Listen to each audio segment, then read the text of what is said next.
नमस्ते, मेरा नाम महेंद्र है। आज मैं आपके सामने सेप नामक एक नॉन प्रॉफिट संस्था की ओर से एक बिल्कुल नई शिक्षा जिसे हम S3 एजुकेशन कहते हैं के बारे में बात करने जा रहे हैं। सेप का मतलब है सस्टेनेबल, हैप्पी एंड प्रॉस्पेरस अर्थ। सेप एक ऐसा मंच है जिसमें हम सभी साथ मिलकर एक खुशहाल, समृद्ध और सस्टेनेबल धरती को सुनिश्चित कर सकते हैं। मित्रों, आज हम यहाँ आपके सामने S3 एजुकेशन के पार्ट 2 के बारे में बात करने जा रहे हैं। जैसा कि मैंने पार्ट 1 में बताया था, S3 एजुकेशन मध्यस्थ दर्शन सह अस्तित्ववाद पर आधारित है, जिसके प्रणेता श्री ए नागराज जी हैं। श्री ए नागराज जी मेरे अध्यापक, मेरे गुरु, मेरे प्रेरणा रहे हैं। आज की इस प्रस्तुति को शुरू करने के पहले मैं मध्यस्थ दर्शन के प्रणेता पूज्य श्री ए नागराज जी को नमन करता हूँ, उनकी वंदना करता हूँ। मैं उनके व उनके परिवार के प्रति अपनी कृतज्ञता व्यक्त करता हूँ। जैसा कि मैंने बताया, यह वीडियो S3 एजुकेशन का भाग 2 है। यदि आपने भाग 1 नहीं देखा है तो पहले आप उसे हिंदी या अंग्रेजी में जरूर देखें। पिछला वीडियो S3 एजुकेशन मॉडल का समग्र परिचय प्रदान करता है, जबकि इस वीडियो के माध्यम से हम S3 एजुकेशन के विषय वस्तु, हमारे एजुकेशन अप्रोच, शिक्षा प्रणाली, अभी विद्यालयों में पढ़ाए जाने वाले विषयों के इंटीग्रेशन आदि के व्यवहारिक पहलुओं के बारे में विस्तार से बात करेंगे। तो आइए इस शिक्षा मॉडल और इसकी प्रमुख विशेषताओं के बारे में समझते हैं। S3 एजुकेशन को हम हिंदी में चेतना विकास मूल्य शिक्षा कहते हैं। चेतना विकास का क्या अर्थ है?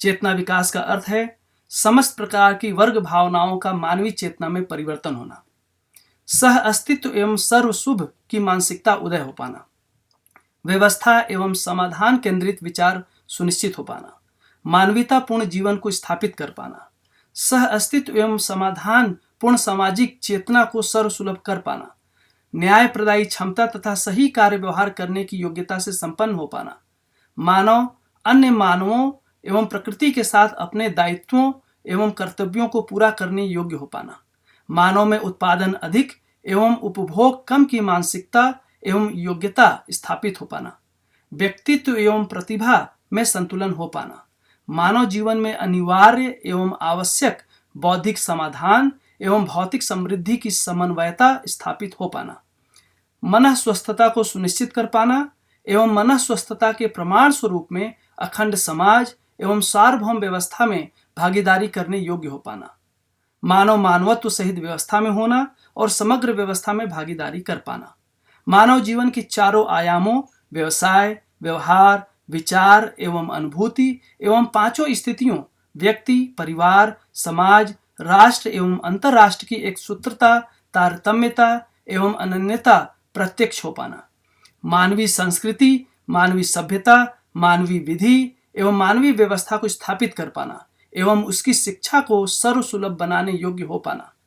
इस प्रकार S3 एजुकेशन या चेतना विकास मूल्य शिक्षा ऐसे समझदारी का विकास करती है जिससे विद्यार्थियों में मानवीय दृष्टि, मानवीय प्रवृत्ति, मानवीय विषय, मानवीय स्वभाव एवं मानवीय सद्गुणों का विकास होता है। इससे विद्यार्थी मानव एवं प्रकृति के साथ संबंध, तालमेल एवं पूरकता पूर्वक जीने में समर्थ हो जाते हैं।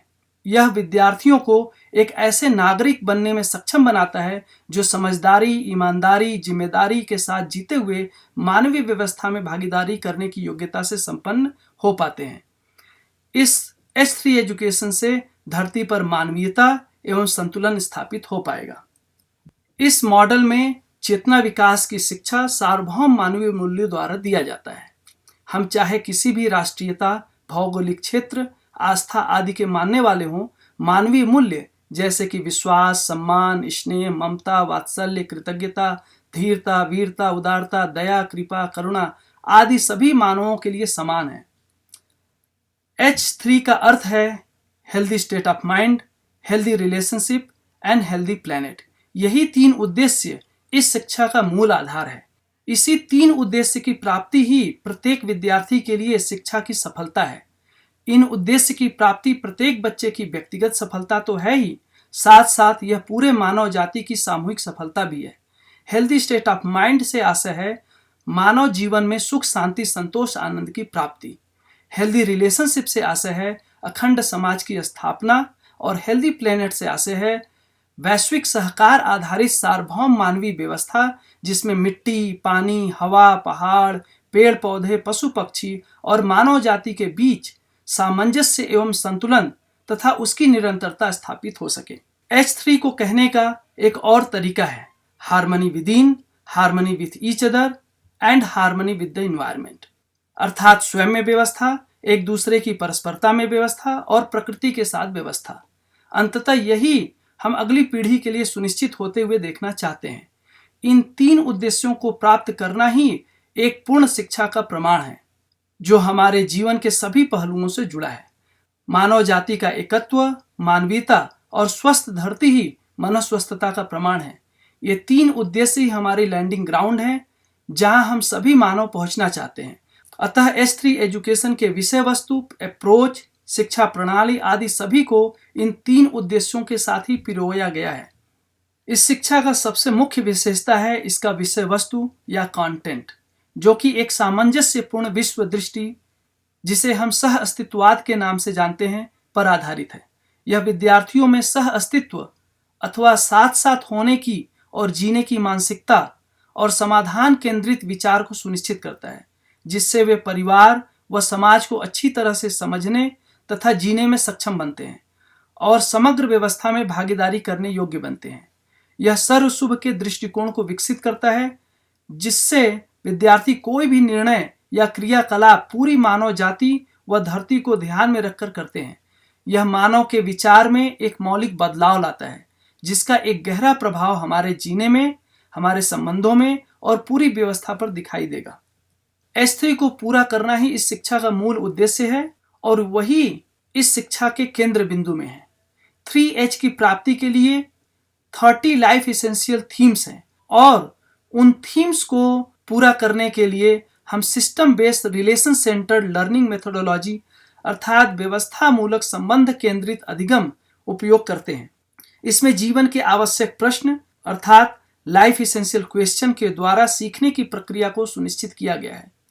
इसके अलावा हम पहले से मौजूद अधिगम या लर्निंग मेथोडोलॉजी जैसे कि project based learning, play based learning, cooperative based learning, phenomena based learning आदि को भी इसमें समाहित करते हैं। यदि आप 30 लाइफ एसेंशियल थीम्स के बारे में विस्तार से जानना चाहते हैं तो कृपया पार्ट 1, जिसे हम H3 इंट्रो वीडियो कहते हैं, आप उसे देखिए।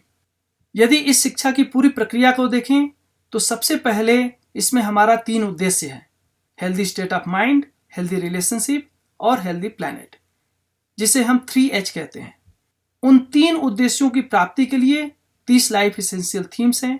प्रत्येक थीम से जुड़े बहुत सारे लाइफ एसेंशियल क्वेश्चन हैं जिसमें विद्यार्थी इंक्वायरी कर पाते हैं और थीम्स को एक्सप्लोर करते हैं। शिक्षा की इस प्रक्रिया में विद्यार्थी एक होलिस्टिक अंडरस्टैंडिंग अर्थात समग्र समझ और लाइफ एसेंशियल स्किल्स अर्थात जीवन उपयोगी कौशल जैसे अर्थपूर्ण हस्तकला और उत्पादन कौशल आदि विकसित करते हैं। यह सब लेसन्स, एक्टिविटीज, इंगेजिंग प्रोजेक्ट्स आदि के माध्यम से होता है। आइए अब हमारे H3 एजुकेशन के unique system based relation centred method को समझते हैं। इस शिक्षा के सभी life essential theme system based relation centred learning method में गुथे हुए हैं। इसी पर यह शिक्षा आधारित है। व्यवस्था मूलक संबंध केंद्रित अधिगम अर्थात system based relation centred learning क्या है? अगर हम बारीकी से देखें तो हम यह देख सकते हैं कि संबंध और व्यवस्था हमारे जीवन के अभिन्न अंग हैं। संबंध और व्यवस्था ही टीचिंग व लर्निंग दोनों को संचालित करता है। समझना टुकड़ों में नहीं होता, बल्कि यह एक पूरी व्यवस्था में ही होता है। H3 शिक्षा मॉडल में विद्यार्थी जीवन के वास्तविक संबंधों और व्यवस्थाओं को संपूर्णता में एक्सप्लोर करते हैं और जीवन में वास्तविक समाधान को सुनिश्चित करते हैं। यही इस शिक्षा का फार्मूला है। शिक्षा के इस विधि में जो भी प्रासंगिक विषय या सब्जेक्ट और स्किल्स हैं उसे अध्ययन में अप्लाई करते हैं। इस प्रक्रिया में विद्यार्थियों में समाधान केंद्रित सह अस्तित्ववादी मानसिकता का विकास होता है, जिससे वे मानवीय व्यवस्था में भागीदारी करने योग्य होते हैं। हम सभी ने व्यवस्था शब्द सुना है, लेकिन इसका मतलब क्या है? संपूर्ण अस्तित्व सहअस्तित्व पूर्वक व्यवस्था है। अस्तित्व में कोई भी इकाई अकेले में नहीं है, सभी कुछ साथ साथ है। सभी इकाई स्वयं में व्यवस्था है और अपने से बड़ी व्यवस्था का अभिन्न अंग है और उसमें भागीदार है। सभी पार्ट्स आपस में साथ साथ मिलकर एक बड़ी व्यवस्था में क्रियारत हैं। इस प्रकार व्यवस्था में सभी कुछ एक प्रयोजन के साथ सर्वशुभ के अर्थ में क्रियाशील है। आइए हम उदाहरण के स्वरूप में मानव शरीर को एक व्यवस्था की दृष्टि से समझते हैं। अगर हम ध्यान दें तो हम यह देख सकते हैं कि शरीर बहुत सारे अंग अवयवों से मिलकर बना है। प्रत्येक अंग एक विशेष कार्य के अर्थ में क्रियाशील है। उदाहरण के लिए हृदय, लीवर, गुर्दा, आंत आदि सभी अंग शरीर में एक निश्चित क्रिया कर रहे हैं।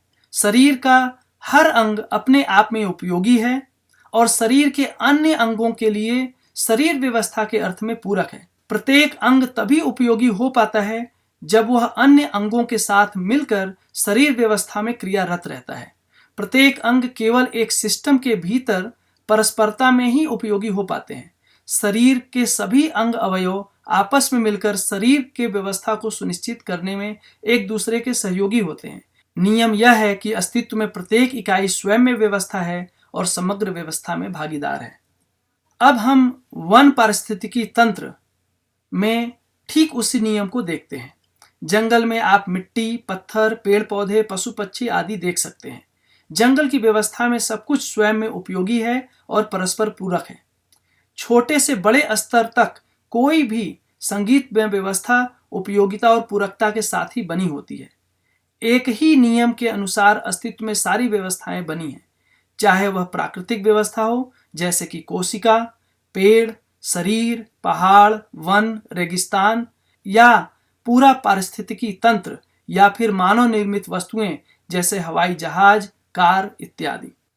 कल्पना कीजिए यदि हमारा परिवार भी अन्य व्यवस्थाओं की तरह उपयोगिता और पूरकता के साथ व्यवस्था में सज जाए तो क्या होगा? हमारे समाज और दुनिया में ऐसे व्यवस्थित परिवार का क्या परिणाम होगा? यदि हमारा परिवार स्वयं में एक संगीत में व्यवस्था बन पाता है तो ऐसा परिवार एक विश्वासपूर्ण व्यवस्थित समाज और संतुलित धरती को सुनिश्चित करने में एक महत्वपूर्ण भूमिका निभा सकता है। H3 शिक्षा में विद्यार्थी समग्र व्यवस्था का अध्ययन करते हैं और उन्हें अपने स्वयं के जीवन में कैसे अपना सकते हैं इसको अच्छी तरह समझते हैं। विद्यार्थी खुद को अस्तित्व एवं धरती के संपूर्ण व्यवस्था का एक अभिन्न अंग के रूप में देखना शुरू करते हैं और अपने सभी दायित्वों एवं कर्तव्यों को खुशहाली पूर्वक पूरा करने में सक्षम हो पाते हैं। System based relation centred learning का दूसरा पहलू है संबंध। चूंकि समग्र अस्तित्व सह अस्तित्व स्वरूप में है, अतः हम देख सकते हैं कि हमारी सीखने, समझने और हमारी समस्त प्रगति भी साथ साथ सह अस्तित्व में ही होती है। हम सभी परिवार एवं समाज में निकट और दूर के संबंधों में साथ साथ जुड़े ही हैं। विद्यार्थी उन सभी संबंधों को पहचानना शुरू कर देते हैं जो उनके होने और उनके विकास में सहयोगी हैं, और वे अपने सभी संबंधों में जैसे माता पिता, भाई बहन, मित्र, अध्यापक आदि के साथ उभय तृप्ति पूर्वक जीने में समर्थ हो पाते हैं। इस प्रक्रिया में विद्यार्थियों में सार्वभौम मानवीय मूल्य उदय होता है। यह मूल्य ही सुखमय और मानवीय जीवन जीने का आधार बनता है। मूल्य ही मानव की परस्परता में अपेक्षाएं हैं और मूल्य ही हमारी स्वयं की खुशहाली और हमारे संबंधों में तृप्ति तथा विश्वास का आधार है। मानवीय मूल्य इस शिक्षा के सभी थीम से गुथे हुए हैं और वे जीते समय परस्परता में प्रमाणित होते हैं। इस H3 शिक्षा मॉडल में शिक्षक माता पिता और परिवार के सदस्यों के साथ मजबूत विश्वासपूर्ण रिश्ता बनाते हैं और विद्यार्थियों के घर मानवीय मूल्यों से सज जाए, इसके लिए उनमें ऐसी समझदारी को विकसित करते हैं। तो यह व्यवहार में कैसे दिखता है? हम किस तरीके से समझते हैं और सीखते हैं? सह अस्तित्व व्यवस्था और संबंध ही समझने, समझाने तथा सीखने सिखाने का आधार है। आइए हम इस अध्ययन और अध्यापन को और अधिक विस्तार से देखते हैं। जैसा कि हमने पहले देखा, समझना और सीखना साथ साथ सहअस्तित्व में ही हो सकता है, अकेले में नहीं। समझने और सीखने की इस प्रक्रिया में हम जूम इन और जूम आउट के तकनीक को अपनाते हैं। आइए देखें कि यह तकनीक कैसे काम करता है। अगर कोई बच्ची खुद को समझना चाहती है तो सबसे पहले वह जूम आउट करके अपने दृष्टिकोण में विशालता लाती है। जब वह जूम आउट करती है तब वह देख पाती है कि वह अकेले में नहीं बल्कि अपने परिवार, का एक अभिन्न अंग है। यदि वह अपने परिवार के साथ खुद को देखती है तो और बेहतर ढंग से स्वयं को पहचान सकती है। फिर जब वह थोड़ा और जूम आउट करती है तो वह देख पाती है कि वह अपने परिवार के अलावा अपने कुटुंब, पड़ोस, समाज के साथ जुड़ी ही है। लेकिन इतना ही पर्याप्त नहीं है। उसके होने व उसके विकास में मिट्टी, पत्थर, पानी, हवा, पेड़ पौधे, पशु पक्षी आदि सभी उसका साथ देते हैं, और इतना ही नहीं, पूरा अस्तित्व ही उससे जुड़ा है। इस तरह वह देख सकती है कि मैं अकेले में नहीं हूं, मैं सहअस्तित्व में ही स्वयं को समझ सकती हूं। अब बड़ी तस्वीर देखने के बाद हम वापस जूम इन करते हैं और वह स्वयं को संपूर्ण पृष्ठभूमि के संदर्भ में ठीक से समझ सकती है। अब फिर से पूरी तस्वीर के साथ जूम आउट करें तो इसमें पूरी पहचान और अधिक स्पष्ट हो जाता है। इस तरह से हम स्वयं भी समझते हैं और यही तरीका संपूर्ण मानव जाति के लिए भी समझने में सहायक होता है। इस प्रकार जूम आउट तरीका विद्यार्थियों को एक बड़ी व्यवस्था में उनकी भागीदारी को देखने और पूरी व्यवस्था के साथ उनके संबंध को पहचानने का अवसर देता है। जूम इन तरीका से विद्यार्थी स्वयं में व्यवस्था, अपने परिवार में भागीदारी के साथ स्वयं को देख पाते हैं। फिर से जूम आउट करते हैं। अब हम सब कुछ स्पष्ट रूप से देख सकते हैं। विद्यार्थी जो कुछ भी यहाँ पढ़ रहे हैं, चाहे वह मधुमक्खी हो, पेड़ हो, परिवार हो, हमारी जरूरतें हो, पानी हो, प्राकृतिक व्यवस्था हो, हम सब पूरी प्रक्रिया को इसी जूम आउट जूम इन के लेंस का इस्तेमाल करते हुए अध्ययन करते हैं। इस विधि में हम एक व्यक्तिवादी और विखंडनवादी लेंस की बजाय एक सह अस्तित्ववादी लेंस को अपनाते हैं। सह अस्तित्ववादी नजरिए से ही हम 3H harmony with in, harmony with each other और हार्मनी विद द इन्वायरमेंट को प्रमाण स्वरूप जीने में देख पाएंगे। मित्रों, अभी हमने समझने के तरीके को देखा। इस पूरी प्रक्रिया में शिक्षक की क्या भूमिका है? इस पूरी समझने की प्रक्रिया में शिक्षक बहुत ही महत्वपूर्ण भूमिका निभाते हैं। शिक्षक कई स्तरों पर सभी में अंतर्निहित संबंधों को समझने में विद्यार्थियों की सहायता करते हैं। इसमें किसी भी एक बात को समझने के लिए उसका दूसरे अन्य बातों के साथ लिंक स्थापित करना होता है। यह सभी डॉट्स को जोड़ने की बात है।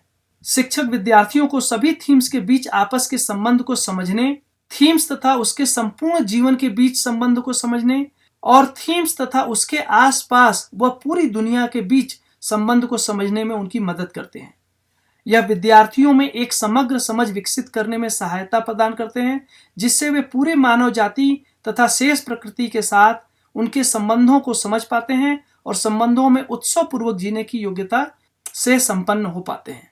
शिक्षक अपने रहन सहन तथा आचरण से प्रेरणा देते हैं। वे ऐसे व्यक्ति हैं जो मूल्यों के साथ जीते हुए समाधान व सर्व शुभ की दिशा में प्रयासरत हैं। इस प्रकार शिक्षक अपने छात्रों के लिए प्रेरणा स्रोत होते हैं। शिक्षक उस चीज को देना चाहते हैं जो उन्होंने वास्तव में समझी है और जीने में सक्षम है। वे शिक्षा व्यवस्था से केवल नौकरी या पेशे के रूप में नहीं जुड़ते हैं, बल्कि जीवन को समृद्ध करने, मानव में खुशहाली और धरती पर संतुलन सुनिश्चित करने के अर्थ में अपनी एक महत्वपूर्ण भूमिका देखते हैं। इसीलिए वह अध्यापन का कार्य करते हैं। अब इस S3 शिक्षा मॉडल में विद्यार्थियों की प्रगति क्रम पर एक नजर डालते हैं। सबसे पहले किंडरगार्टन से क्लास 6 तक के विद्यार्थियों को देखते हैं। इस प्राथमिक चरण में विद्यार्थी सह अस्तित्व और समाधान की मानसिकता विकसित करते हैं। यह किसी व्यवस्था को उसके प्राकृतिक अवस्था या स्वभाव गति में अध्ययन करने से होता है।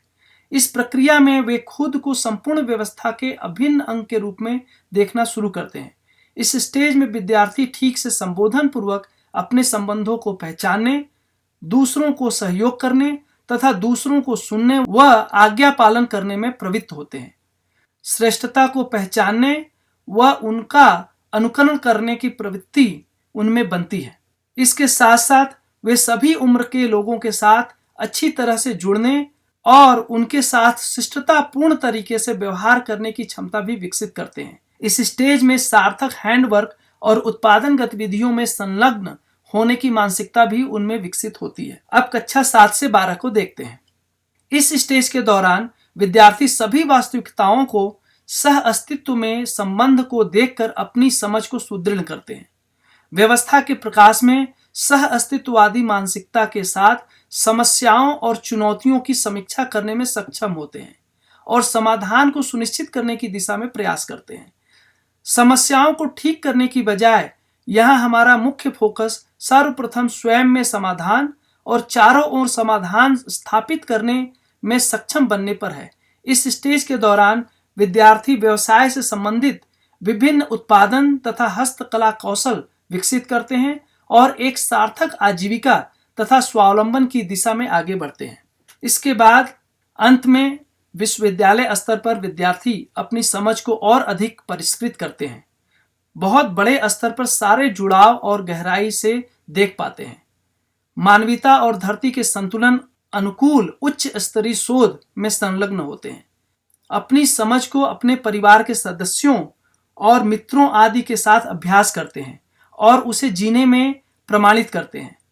विद्यार्थी मानवीयता के साथ जीने की दिशा में गुणात्मक परिवर्तन की ओर बढ़ते हैं। इस स्तर पर विद्यार्थी स्वायत्त मानव बनने की दिशा में व्यवसायिक कौशल में निपुणता, व्यवहार में कुशलता तथा सर्वशुभ के अर्थ में पांडित्य अर्थात ज्ञान विवेक विज्ञान से संपन्न होते हैं। यह शिक्षा कैसे दिया जाता है, इसे और अच्छे तरीके से समझने के लिए हम यहाँ एक बाढ़ का उदाहरण देते हैं। यदि किसी स्थान पर नदी में बाढ़ आती है और बच्चों में इसको लेकर उत्सुकता है तो विद्यार्थी अलग अलग स्टेजेस में इसे कैसे समझेंगे। सबसे छोटे बच्चे अर्थात एलिमेंट्री लेवल पर बच्चे नदी की व्यवस्था और उसके प्राकृतिक स्थिति में नदी के पारिस्थितिकी तंत्र को समझने पर ध्यान केंद्रित करेंगे। वे समझेंगे कि नदी किस प्रकार से पूरे इकोसिस्टम के संतुलन को बनाए रखने में एक महत्वपूर्ण भूमिका अदा करता है, जबकि अगले स्तर पर विद्यार्थी एक समाधान की मानसिकता के साथ बाढ़ की चुनौतियों और समस्याओं की समीक्षा करेंगे और यह जांच करेंगे कि सह अस्तित्व के प्रकाश में इसका समाधान क्या हो सकता है। उच्च स्तर पर इसके समाधान के लिए आवश्यक प्राकृतिक नियमों की समझ और उनके अनुरूप जो भी इसेंशियल स्किल्स हैं उसको विकसित कर पाएंगे। आइए अब हम देखते हैं कि विद्यालय में अध्यापक और विद्यार्थी के साथ यह शिक्षा कैसे संपन्न होती है। सबसे पहला है योजना बनाना या प्लानिंग करना। आइए शिक्षकों के लिए प्लानिंग प्रोसेस को समझते हैं।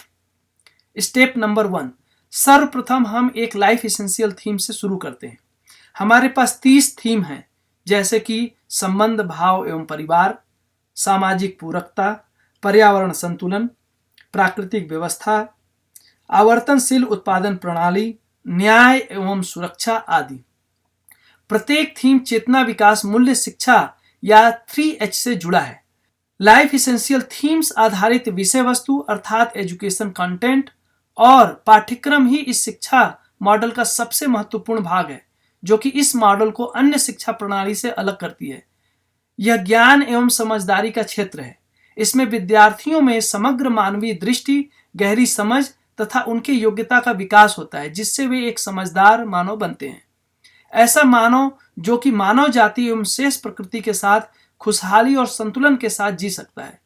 यही इस H3 एजुकेशन मॉडल का आधार बनता है। प्रत्येक सुबह सबसे पहले विद्यार्थी लाइफ एसेंशियल थीम्स पर आधारित मेन लेसन के साथ एक्सप्लोर करते हैं, साथ साथ समझते हैं। मेन लेसन को लाइफ एसेंशियल थीम्स के आधार पर डेवलप किया गया है। स्टेप नंबर 2, इसके बाद शिक्षक थीम से संबंधित एक open ended life essential question को चुनेंगे। ये जो open ended life essential question है, इसमें थीम से संबंधित सभी उद्देश्यों को सहज रूप में समाहित किया गया है। ये प्रश्न विद्यार्थी की जिज्ञासा को तीव्र करते हैं, उनमें सर्वशुभ की दृष्टि के साथ किसी भी चीज को समझने के लिए ग्लोबल कॉन्टेक्स्ट अर्थात एक सार्वभौम संदर्भ प्रदान करते हैं। हम जल्दी ही कुछ लाइफ एसेंशियल क्वेश्चन को उदाहरणों के साथ देखेंगे। Step number 3, life essential question के आधार पर शिक्षक यह विचार करेंगे कि उस प्रश्न से संबंधित हैंड्स ऑन एंगेजिंग प्रोजेक्ट क्या क्या हो सकते हैं। स्टेप नंबर 4, शिक्षक उन बुनियादी अवधारणाओं, स्किल्स और विषयों की पहचान करेंगे जो इंक्वायरी क्वेश्चन, प्रोजेक्ट और थीम से संबंधित हैं। अगला जो 6 स्टेप्स है वह शिक्षक विद्यार्थियों के साथ इसे कैसे इंप्लीमेंट करेंगे उससे संबंधित है। स्टेप नंबर 5, विद्यार्थियों में जिज्ञासा पैदा करना। शिक्षक इस प्रश्न पर विचार करेंगे कि वर्तमान में उस थीम या इंक्वायरी क्वेश्चन के बारे में विद्यार्थियों को ऑलरेडी अभी क्या क्या पता है और वे क्या जानना चाहते हैं। इस प्रक्रिया से विद्यार्थियों में उस विषय के लिए एक स्वाभाविक और व्यक्तिगत रुचि पैदा होती है और वे उसके महत्व एवं प्रासंगिकता को देख पाते हैं, और यही तरीका एक सार्थक मूल्यांकन प्रक्रिया का भी आधार बनता है। स्टेप नंबर 6, योजना और सहयोग।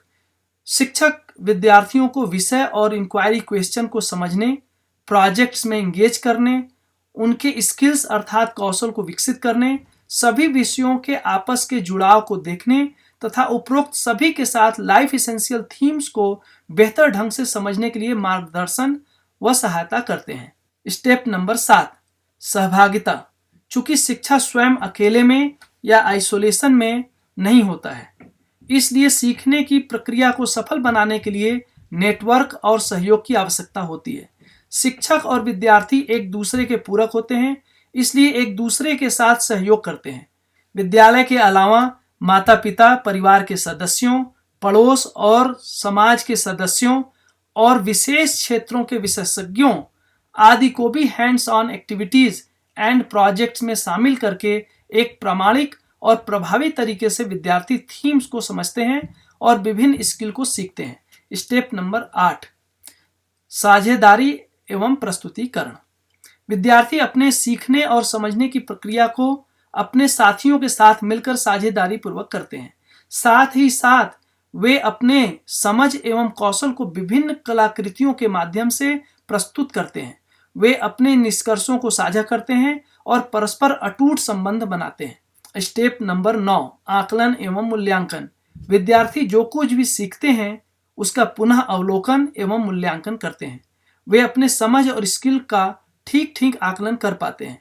इस प्रकार अपनी प्रगति को निरंतर होने वाली प्रक्रिया के रूप में पहचानते हैं और स्वमूल्यांकन पूर्वक आगे बढ़ते हैं।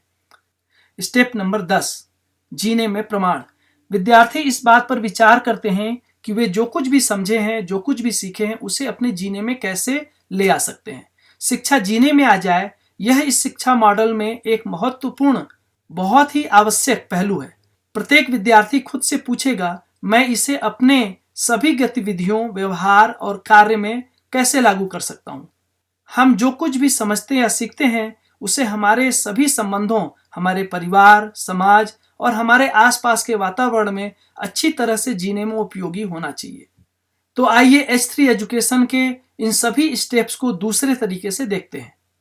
आप यहाँ एक लर्निंग साइकिल को देख सकते हैं, जिसमें सबसे पहला भाग है प्लान या योजना। इसमें शिक्षक लाइफ एसेंशियल थीम्स को देने हेतु योजना बनाने के लिए एक साथ आते हैं।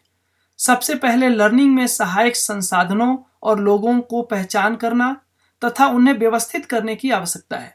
उसके बाद प्रोजेक्ट्स के लिए क्राइटेरिया तय करते हैं, जिसमें वे एक लाइफ एसेंशियल क्वेश्चन को पहचान कर उसमें सहायक वर्तमान में निर्धारित आवश्यक सभी विषयों और स्किल्स को एक साथ पिरोकर बहुआयामी तरीके से सीखने की प्रक्रिया को निर्धारित करते हैं।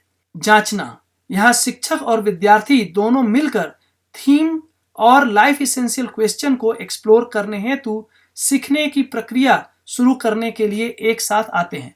सबसे पहले शिक्षक थीम और इंक्वायरी क्वेश्चन का परिचय देते हैं। उसके बाद अभी तक विद्यार्थी उस थीम्स के बारे में क्या जानते हैं, इसका शिक्षक ठीक ठीक आकलन करते हैं। फिर उक्त विषय की प्रासंगिकता को अच्छी तरह से स्पष्ट करके उनके अंदर जिज्ञासा पैदा करते हैं और उसके उद्देश्यों को अच्छी तरह स्पष्ट करते हैं। विद्यार्थियों और अध्यापकों दोनों को अध्ययन के पीछे उसके प्रयोजन और उद्देश्य को बिल्कुल स्पष्ट होना अत्यंत आवश्यक है। अब हम क्रियान्वयन के लिए तैयार हैं। यहाँ शिक्षक और विद्यार्थी दोनों व्यवस्था मूलक संबंध केंद्रित अधिगम अर्थात system based relation centre learning पद्धति के माध्यम से थीम्स का गहराई से अध्ययन करना शुरू करते हैं। विद्यार्थी पहचाने गए अध्ययन में सहायक परिवार के सदस्यों, शिक्षकों, मित्रों और समाज के सदस्यों को लर्निंग में शामिल करते हैं। इस प्रक्रिया में छात्र अपने लर्निंग का मूल्यांकन करते हैं। यह मूल्यांकन एक सतत प्रक्रिया है। सभी विद्यार्थी आपस में समझदारी रूपी सर्व मानव लक्ष्य की प्राप्ति की दिशा में एक दूसरे का सहयोग करते हैं और लर्निंग प्रक्रिया में एक दूसरे के सहभागी होते हैं। इस शिक्षा पद्धति में कंपटीशन अर्थात प्रतियोगिता के लिए कोई जगह नहीं बनता है। इसकी बजाय सहयोगिता, सहकारिता, सहभागिता, पूरकता एक दूसरे को और अधिक समृद्ध करना प्राथमिक हो जाता है। इसके बाद विद्यार्थी सभी लर्निंग के बीच अंतर संबंध को स्पष्ट रूप से समझकर एक कलाकृति बनाते हैं जो उनके समझ और स्किल को व्यक्त करता है। अंत में आकलन और मूल्यांकन। विद्यार्थी अपने निष्कर्षों का जांच पूर्वक निर्धारण करते हैं। वे अपने समझ व स्किल्स का मूल्यांकन करके अपनी प्रगति का आकलन कर उसे स्वीकार करते हैं। वे अपनी विचार, व्यवहार और कार्य में हुए बदलावों को अच्छी तरह से पहचानते हैं और अपनी पूरी लर्निंग समझ और उनके द्वारा बनाई गई कलाकृतियों का मूल्यांकन करते हैं। इसके अलावा वे यह भी विचार करते हैं कि जो कुछ उन्होंने सीखा है, समझा है, उसका मानव और प्रकृति पर क्या प्रभाव पड़ेगा और उसे वे अपने जीने में कैसे अप्लाई करेंगे। यह प्रक्रिया यहीं समाप्त नहीं होती है। जो भी प्रगति विद्यार्थियों ने अभी तक की है, वे उसे किसी भी नए थीम या एक्सप्लोरेशन के साथ जोड़कर अपने लर्निंग प्रोसेस को आगे बढ़ाते हैं। यह सीखने की एक निरंतर होने वाली प्रक्रिया है। सीखने और समझने का यह चक्र तब तक चलता रहता है जब तक कि विद्यार्थी 3H के उद्देश्य healthy state of mind, healthy relationship, healthy planet को पा नहीं लेते हैं। इस तरह से इस शिक्षा प्रक्रिया में विद्यार्थी 3H को सुनिश्चित करने की दिशा में निरंतर विकसित होते रहते हैं। अतः H3 एजुकेशन शिक्षकों और विद्यार्थियों दोनों के लिए आकर्षक, खुशहाली से भरा हुआ एक बहुत ही इंगेजिंग लर्निंग प्रोसेस है। ऐसे बहुत से लोग होंगे जो यह सोच रहे होंगे कि जो अभी स्कूलों में विषय पढ़ाए जाते हैं उनका क्या होगा। तो एक बार फिर से मैं आपको यह बताना चाहता हूं कि यहाँ सभी विषयों को अब लाइफ इसेंशियल थीम्स के साथ जोड़कर एक सार्थक संदर्भ में अध्ययन कराया जाता है। चूंकि यहाँ सभी थीम्स मानव के वास्तविक जीवन से जुड़ा हुआ है, अतः विद्यार्थी यहाँ जो कुछ भी सीखते हैं वह बहुत बड़े लिंक के साथ जोड़कर देखते हैं और सभी कुछ उनकी जिंदगी से भी जुड़ता जाता है, इसलिए वे उसे भूलते नहीं हैं। उदाहरण के लिए यदि हम पर्यावरण संतुलन थीम को एक्सप्लोर करेंगे तो गणित, विज्ञान, भूगोल आदि विषयों को उसमें समाहित करने की आवश्यकता होगी। इस तरह इस प्रक्रिया में विद्यार्थी सभी विषयों के बीच अंतर संबंध और उसकी प्रासंगिकता को समझ पाएंगे। आइए अब हम H3 एजुकेशन पाठ्यक्रम और थीम्स के प्लानिंग पर एक नज़र डालते हैं। H3 एजुकेशन अर्थात चेतना विकास मूल्य शिक्षा का यह पाठ्यक्रम लाइफ एसेंशियल थीम्स से युक्त है। प्रत्येक थीम को 5 बिंदुओं में समाहित कर एक संक्षिप्त विवरण के साथ दिया गया है। पहला भाग है थीम्स का सामान्य परिचय, जो थीम्स क्या और थीम्स क्यों के बारे में स्पष्टता प्रदान करता है। दूसरा, हमारी वर्तमान सामूहिक चुनौतियां सामाजिक या वैश्विक स्तर पर। तीसरा, हम कहां पहुंचना चाहते हैं, अर्थात हम क्या चाहते हैं। यहाँ किसी एक व्यक्ति की बात नहीं हो रही है, बल्कि पूरे मानव जाति व सर्वशुभ की बात की जा रही है। चौथा, लर्निंग आउटकम्स अर्थात सीखने के परिणाम या सीखने के प्रतिफल। इसके 2 भाग हैं, जनरल आउटकम और स्पेसिफिक आउटकम। यह लर्निंग आउटकम 3H की प्राप्ति को सुनिश्चित करता है। आज जहां हम मानव जाति खड़े हैं और जहां हम पहुंचना चाहते हैं के बीच की जो दूरी है, उसको समाप्त कर जो मानव की मूल चाहना है, यह पूरा पाठ्यक्रम उसे पूरा करता है। आइए अब हम एक लाइफ इसेंशियल थीम्स को करीब से नजर डालते हैं। यहाँ आप theme number 7 relationship, emotions and family अर्थात संबंध, भावनाएं और परिवार को देख सकते हैं। यहाँ थीम्स का एक ओवरव्यू है, जैसा कि आप देख सकते हैं। पहले पृष्ठ पर थीम्स का परिचय है, दूसरे पृष्ठ पर बाईं ओर वर्तमान चुनौतियों को बताया गया है और दाईं ओर हम जहां पहुंचना चाहते हैं उसको बताया गया है। नीचे आप जनरल और स्पेसिफिक दोनों प्रकार के लर्निंग आउटकम्स को क्रमानुसार देख सकते हैं। मैं यहाँ इसे पढ़ नहीं रहा हूँ। यदि आपको इसे पढ़ना है तो आप अपने स्वेच्छानुसार जब समय हो आप इसे पढ़ सकते हैं। आइए अब हम संबंध, भावनाएं और परिवार से जुड़े किंडरगार्टन से लेकर क्लास 3 तक के विद्यार्थियों के लिए कुछ संभावित लाइफ इसेंशियल क्वेश्चन को देखते हैं। घर किन चीजों से मिलकर बनता है? हमारे परिवार हमें विकसित होने में कैसे मदद करते हैं? सुखी और समृद्ध घर कैसे बनता है? साथ में अच्छे से रहने का क्या अर्थ है? परिवार मानव के लिए वास्तव में क्यों मायने रखता है? हम अपने घरों में क्या प्रेरणा पा सकते हैं? हम साथ में क्या सेलिब्रेट कर सकते हैं? हम घर पर एक दूसरे की मदद कैसे कर सकते हैं? परिवार में ममता और सेवा क्यों महत्वपूर्ण है? आइए अब हम कक्षा 4 और उसके बाद की कक्षा के लिए कुछ संभावित लाइफ एसेंशियल क्वेश्चन क्या हो सकते हैं इसको समझते हैं। हम आजीवन मित्रता कैसे सुनिश्चित कर सकते हैं? हम विभिन्न पीढ़ियों से क्या सीख सकते हैं? व्यवस्था कैसे बनता है? परिवार एक संगीत में व्यवस्था कैसे बन सकता है? एक स्थिर सुखी परिवार बनाने वाले तत्व क्या हैं? हमारे जीवन के विभिन्न अवस्थाओं के दौरान परिवार का क्या प्रभाव होता है? वे कौन से व्यक्तिगत गुण हैं जो अटूट मैत्री संबंध को बढ़ावा देने में मदद करते हैं? एक न्यायपूर्ण भयमुक्त समाज की स्थापना के लिए हमारे घरों में कैसे परवरिश हो सकती है? एक अच्छा जीवन जीने के लिए संबंध, भावनाएं और परिवार क्यों आवश्यक है? परिवार में एक दूसरे के साथ संबंधों में जीते हुए स्वयं में गुणात्मक परिवर्तन कैसे होता है? हमारे फलने फूलने तथा आगे बढ़ने में हमारा घर कैसे मदद कर सकते हैं? हमारी भलाई के लिए कृतज्ञता मूल्य क्यों महत्वपूर्ण है? आइए अब हम कुछ संभावित प्रोजेक्ट्स पर नजर डालते हैं। मेरा घर मेरी प्रेरणा। अपने घरों में प्रेरणादायी गुणों से संपन्न लोगों की पहचान करें और उसे अपने साथियों को बताएं। घर में एक दूसरे की सेवा। माता पिता का साक्षात्कार करें और घर में जो भी सेवा कार्य हो रहा है उसकी तस्वीर लें और उसका प्रस्तुतिकरण करें। हमारे माता पिता हमारी मदद कैसे करते हैं, इसे साझा करने के लिए माध्यम चुनें। हमारे घर एक कलात्मक किताब। साथ साथ रहने की कहानी एक कलात्मक यात्रा। घर में सहयोग। हम घर पर एक दूसरे का सहयोग कैसे करते हैं? हमारे घर का नक्शा। अपने घर का एक ऐसा नक्शा बनाएं जो एक कहानी बताता है। सीखना साथ साथ कला यात्रा। घर पर साथ साथ सीखने की कला यात्रा। भाई बहन स्लाइड शो। भाई बहन संबंध की एक विजुअल फोटोग्राफिक यात्रा। Home learning video. घर पर किसी से कुछ सीखने के लिए चुनें और सीखने की प्रक्रिया का वीडियो बनाएं।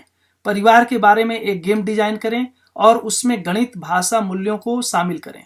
एक ऐसे घर का डिजाइन और निर्माण करना है जिसमें सुख और समृद्धि का ध्यान रखा गया है। जन्म से लेकर बुढ़ापे तक सभी अवस्थाओं का उसमें ध्यान रखा गया है। हमारी सभी मानसिक, भावात्मक और भौतिक जरूरतों का ध्यान रखा गया है। स्वास्थ्य और पर्यावरण का ध्यान रखा गया है। सामाजिक, आर्थिक और आध्यात्मिक पहलुओं का ध्यान रखा गया है। आइए अब हम विद्यालय की एक संभावित दिनचर्या को देखते हैं और समझते हैं कि पूरे दिन में यह सब कैसे फिट बैठता है। विद्यालय की दिनचर्या को इस प्रकार व्यवस्थित किया गया है कि विद्यार्थी समझदारी अर्थात ज्ञान, विवेक, विज्ञान संपन्न हो सके और उसके साथ साथ लाइफ इसेंशियल स्किल्स अर्थात जीवन उपयोगी कौशल को सीख सकें। सबसे पहले सुबह का सत्र देखते हैं। तो सुबह की शुरुआत हम गीत, कविताओं, कहानियों, सार्थक संवादों आदि से करते हैं। फिर मुख्य पाठ या मेन लेसन होता है जो कि लाइफ इसेंशियल थीम्स पर आधारित है। यह मेन लेसन चेतना विकास मूल्य शिक्षा के पाठ्यक्रम के आधार पर विकसित किया गया है जो हमारे 3H के उद्देश्य से जुड़ा है। यह मेन लेसन भाषा कला, सुनने, बोलने, पढ़ने, लिखने, ललित कला और हस्तकला के साथ पिरोया गया है। फिर गणित या विज्ञान या सामाजिक अध्ययन आदि विषयों को इसमें आवश्यकता अनुसार समावेशित किया गया है। दोपहर के सत्र में सबसे पहले हम ओपन एंडेड खेल, इसके साथ साथ स्किल्स एक्टिविटीज अर्थात कौशल गतिविधियां, शारीरिक शिक्षा, बागवानी, संगीत, स्वर, वाद्य, नृत्य, हस्तकला जैसे मिट्टी के बर्तन, लकड़ी का काम, सिलाई, बुनाई, रिपेयरिंग आदि। उसके बाद कोलैबोरेटिव प्रोजेक्ट टाइम जिसमें हम सहपाठियों के साथ सभी कुछ सीखते हैं। प्रोजेक्ट्स विद्यार्थियों के लिए निम्न अवसर प्रदान करते हैं। इसमें वे समझदारी और स्किल्स को अपनी वास्तविक जिंदगी में उतार पाते हैं। सहपाठियों, परिवार के सदस्यों, समाज के लोगों, विभिन्न क्षेत्रों के विशेषज्ञों आदि के साथ काम कर पाते हैं। विविध प्रकार के कौशल का विकास हो पाता है। नए प्रकार के स्किल्स में उनकी रुचि बनती है। अपने जीवन में परिवार के सदस्यों के महत्व को समझ पाते हैं और उसे स्वीकार कर पाते हैं। शिक्षा की पूर्णता में परिवार की भूमिका अभिन्न रूप से देख पाते हैं। विद्यालय और परिवारों को साथ में जोड़कर विद्यार्थियों की भलाई और उनके समुचित विकास के लिए अवसर को सुनिश्चित कर पाते हैं। प्रोजेक्ट्स निम्नलिखित क्षेत्रों में विभिन्न प्रकार के कौशल को सीखने का अवसर प्रदान करती है। स्टीम विज्ञान, प्रौद्योगिकी, इंजीनियरिंग, कला और गणित, निर्माण और डिजाइनिंग, सार्थक मीडिया और संचार जैसे फोटोग्राफी, कहानी सुनाना, वीडियो और फिल्म बनाना, कहानियां लिखना, गीत लिखना और गाना इत्यादि। पोर्टफोलियो बनाना और विविध प्रकार के उत्पादन एवं व्यावसायिक कौशल का विकास। आइए अब हम एक उदाहरण से देखते हैं कि संबंध, भावनाएं और परिवार थीम्स को हम कक्षा 3 के विद्यार्थियों के लिए कैसे दे सकते हैं। इसके लिए सर्वप्रथम हम इस कक्षा के लिए लाइफ एसेंशियल थीम्स के स्पेसिफिक लर्निंग आउटकम्स पर एक नज़र डालते हैं। विद्यार्थी इसमें निम्न बातों को समझेंगे: जीवन में संबंध का महत्व, माता पिता, भाई बहन, मित्र, अध्यापक जैसे संबंध की समझ, विश्वास, सम्मान, ममता, कृतज्ञता, वात्सल्य, धीरता जैसे मूल्य की समझ, सेवा, सहयोग, आज्ञा पालन जैसे सकारात्मक व्यवहार। हम अपनी जरूरतों को अन्य मानव की परस्परता में ही पूरा कर सकते हैं, इसकी स्पष्ट समझ। परिवार में जिम्मेदारियां, हमारे परिवारों में प्रेरणादायी जीने के स्वरूप, साथ साथ सीखना, अवलोकन, अनुकरण, जिज्ञासा व्यक्त करना, सर्वशुभ के विचार का महत्व, साथ साथ होने का सुख। इन लर्निंग आउटकम्स को मेन लेसन में भाषा, ललित कला, विज्ञान, गणित आदि विषयों को समाहित करके दैनिक रूप से दिया जाता है। आइए लाइफ एसेंशियल थीम्स के लिए एक संभावित योजना को देखते हैं। यह योजना एक मैप है। थीम के अनुसार हम एक लाइफ एसेंशियल क्वेश्चन को चुनते हैं। हमने यह जो प्रश्न चुना है वह है, एक खुशहाल और समृद्ध घर कैसे बनता है। यह प्रश्न एक संभावित प्रोजेक्ट को जन्म देता है। यहाँ हमने जो प्रोजेक्ट चुना है कि एक ऐसे घर का डिजाइन और निर्माण करना जिसमें परिवार की समस्त जरूरतें पूरी होती हैं। इसके लिए विद्यार्थियों को परिवार में सभी आयु और अवस्थाओं, बच्चे से लेकर बूढ़े तक को पहचानने की आवश्यकता होगी। थीम्स को समझने के लिए हमें विषयों और स्पेसिफिक लर्निंग आउटकम्स को पहचानने की आवश्यकता है जो इस सीखने की प्रक्रिया में सहायक है। विषयों को स्वाभाविक रूप में इंटरडिसिप्लिनरी और बहुआयामी तरीके से इसमें समावेशित किया जाएगा। विषय पाठ्यक्रम को आप जहां रह रहे हैं उस देश, उस राज्य या उस जगह के अनुसार अपनाया जा सकता है। यहाँ हमने कैलगरी बोर्ड ऑफ एजुकेशन के पाठ्यक्रम का उपयोग एक उदाहरण के रूप में किया है। आप किसी दूसरे स्कूल बोर्ड के पाठ्यक्रम को अपना सकते हैं। कक्षा 3 के विज्ञान के लिए विद्यार्थी विभिन्न प्रकार की निर्माण सामग्री, परीक्षण सामग्री और डिजाइन के साथ निर्माण कार्य के विषयों को एक्सप्लोर करते हैं। यह विषय सीधे हमारे इंक्वायरी क्वेश्चन और प्रोजेक्ट के साथ जुड़ा है। छात्र विभिन्न स्थानीय और आसानी से उपलब्ध सामग्रियों जैसे लकड़ी, मिट्टी, बांस, कार्डबोर्ड, पेपर आदि से घरों का डिजाइन और निर्माण कर सकते हैं। सामाजिक अध्ययन के लिए हम मानचित्र और दुनिया भर के घरों के बारे में जान सकते हैं। ललित कला के लिए विद्यार्थी अपने घर और परिवार के सदस्यों के विजुअल रिप्रेजेंटेशन बना सकते हैं और साथ ही एक घर का डिजाइन भी कर सकते हैं। इसके लिए वे स्केचिंग, पेंटिंग, ड्राइंग, कोलाज आदि को अपनाकर कला सीख सकते हैं। भाषा कला के लिए विद्यार्थी अपने घर और परिवार की कहानी साझा कर सकते हैं।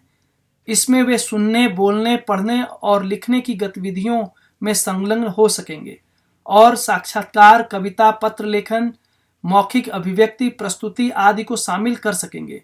गणित के लिए विद्यार्थी घर के डिजाइन को बनाते समय माप, परिधि, आकार और संख्या आदि को समझ सकेंगे। अब विभिन्न विषय क्षेत्रों से कुछ स्पेसिफिक लर्निंग आउटकम्स को देखें जो इस थीम के बारे में सीखने में सहयोगी हो सकते हैं। मैं यहाँ सिर्फ कुछ उदाहरण को ही साझा कर रहा हूँ। आप अपने आवश्यकता अनुसार, समय अनुसार पूरे लर्निंग आउटकम्स को देख सकते हैं। गणित में कुछ स्पेसिफिक लर्निंग आउटकम्स निम्न है। सेंटीमीटर और मीटर का उपयोग करके लंबाई को मापने की समझ को डिमॉन्स्ट्रेट करना, लंबाई, चौड़ाई और ऊंचाई को मापना और उसे रिकॉर्ड करना, परिधि को सेंटीमीटर और मीटर में मापकर रिकॉर्ड कर नियमित और अनियमित आकृतियों अर्थात रेगुलर और इर्रेगुलर शेप्स की समझ को डेमोन्स्ट्रेट करना। विद्यार्थियों को अपने घरों की योजना, डिजाइन और निर्माण करते समय परिधि, माप आदि गणितीय स्किल को सीखने और अभ्यास करने की आवश्यकता होगी। सामाजिक अध्ययन में इस थीम से संबंधित स्पेसिफिक लर्निंग आउटकम्स के कुछ उदाहरण निम्न हैं। दुनिया के अलग अलग हिस्सों में रहने वाले विभिन्न समुदायों के रहने के तरीके को आकार देने में वहाँ की भौगोलिक परिस्थितियों का रोल का अध्ययन करना। आप जहाँ रहते हैं उसके परिप्रेक्ष्य में विभिन्न समुदायों का मानचित्र पर पहचान करना। यह पहचानना कि फिजिकल जियोग्राफी, जल की उपलब्धता, वहाँ की जलवायु आदि समुदायों में होने वाली गतिविधियों को कैसे प्रभावित करते हैं। यह समझना कि विभिन्न समुदायों का रहन सहन और कार्य करने के तरीके किस तरह से वे भौगोलिक वातावरण में रहते हैं उस पर निर्भर करता है। इस लर्निंग आउटकम्स को दुनिया भर के विभिन्न स्थानों पर अलग अलग भौगोलिक वातावरण में लोग कैसे अपने स्थानीय क्षेत्र में उपलब्ध सामग्री और जलवायु पर विचार करते हुए घर बनाते हैं को एक्सप्लोर करके समझा जा सकता है। विज्ञान में विभिन्न प्रकार की सामग्रियों के साथ निर्माण कार्य के टॉपिक को समझने हेतु स्पेसिफिक लर्निंग आउटकम्स के कुछ उदाहरणों को अब हम देखते हैं। विभिन्न प्रकार की सामग्रियों, तकनीकों, डिजाइन, निर्माण और परीक्षण संरचनाओं का उपयोग करना, उन उपकरणों का चयन करना जो विशेष कार्य और सामग्रियों के लिए उपयुक्त है और उन्हें सुरक्षित और प्रभावी ढंग से उपयोग करना। विद्यार्थियों को विभिन्न निर्माण सामग्रियों जैसे कागज, लकड़ी, प्लास्टिक, मिट्टी और धातुओं के साथ परिचय कराना आदि। निर्मित किए जाने वाले संरचनाओं के उद्देश्य और उपयोग की पहचान कराना और यह बताना कि उद्देश्य और उपयोग को भली भांति समझने से सामग्री और डिजाइन के बारे में निर्णय लेने में मदद मिलती है। एक निर्माण परियोजना या कंस्ट्रक्शन प्रोजेक्ट पर अन्य छात्रों के साथ काम करते समय सुनने, बोलने और साथ साथ निर्णय लेने के स्किल को अप्लाई करें। ये सभी स्पेसिफिक आउटकम्स विद्यार्थियों को जानना आवश्यक होगा ताकि वे घर के डिजाइन और संरचनाओं को बनाने और सुधारने के साथ साथ अपने सहयोगियों के साथ सुरक्षित और सहयोगात्मक तरीके से काम कर सकें।